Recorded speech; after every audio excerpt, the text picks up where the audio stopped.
Bu bir sade hayat değil, bu bir hayat tersidir. Deriye dokunan sevgi, güzgüde görünen ümittir.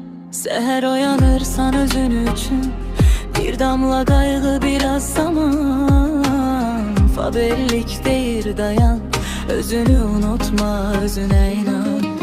Gebiyetin gücü şüşede, elminizi her dokunuşta.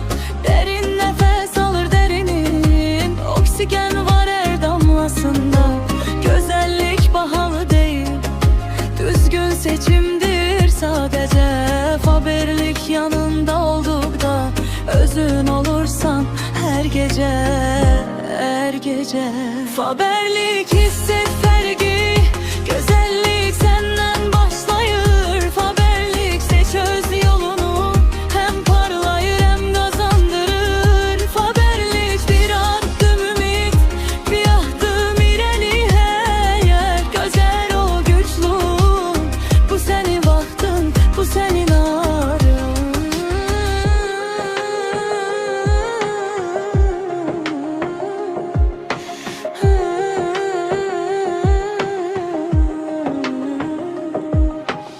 Güzgüde değişen sima değil, değişen bakıştı histir.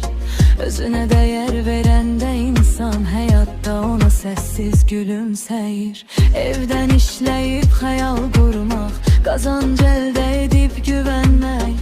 Bir komandada büyümek, kadın olup güçlenmek. Faberlik tek mehsul değil,